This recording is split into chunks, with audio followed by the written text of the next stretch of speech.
Si ce soir tu te sens submergé par les problèmes et que tu as en plus l'horrible sensation de ne plus arriver à sortir la tête de l'eau, alors pose-toi au calme et écoute ce petit murmure. Dans ce genre de moment, la toute première urgence, c'est de faire du tri, en commençant par te demander si ce que tu ressens, c'est bien uniquement le poids de ta propre vie et pas celle des autres aussi. Parce que si tu es si fatigué ce soir, c'est probablement que tu fais partie de ce genre de personnes toujours prêtes à dire oui pour rendre service aux autres. Celles qui écoutent pour soulager, qui s'adaptent, qui s'effacent et qui à force finissent par oublier leurs propres besoins et qui se perdent. Tu ne t'en rends sûrement pas compte parce que tu le fais naturellement avec ton bon cœur, sauf qu'à force, ton espace mental sature et tu finis par ne plus arriver à faire la différence entre les problèmes qui t'appartiennent et ceux que tu as pris en charge pour les autres. Le grand philosophe Nietzsche disait « l'enfer c'est les autres ». Ça peut paraître dur au premier abord et pourtant ce n'est pas forcément faux. Pas parce que les autres sont mauvais, mais parce que toi tu ouvres ta porte à tout.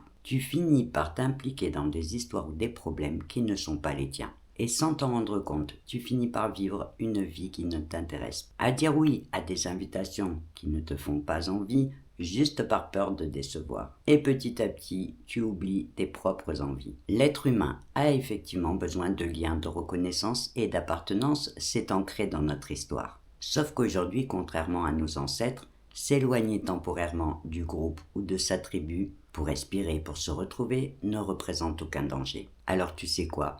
La première chose à faire, c'est de te rappeler que dire non merci ça ne m'intéresse pas, ce n'est pas impoli, mais juste t'écouter et te respecter. Et c'est aussi la meilleure façon de faire comprendre à l'autre que ton temps est précieux. La deuxième chose à faire, c'est de comprendre que tu n'as pas à tout accepter. Parce que le secret de la paix intérieure passe par le fait de choisir ce que tu veux laisser rentrer dans ta vie et ce que tu veux laisser dehors. Tu as le droit de choisir de poser tes limites pour protéger ton espace vital et pour te recentrer sur ta paix et sur ton équilibre intérieur. Et tout ça sans culpabiliser, simplement pour te protéger de toutes ces sollicitations permanentes et de tous ces problèmes qui dans l'absolu ne sont pas les tiens. À la place, prends du temps pour toi, pour faire ce que tu aimes, ce qui te ressource et ce qui te permet de recharger tes batteries. Et tu verras qu'après un bon tri, un vrai tri, tu réaliseras alors que ta vie n'est pas aussi compliquée que ce que tu croyais. Mais pour l'instant, ferme les yeux,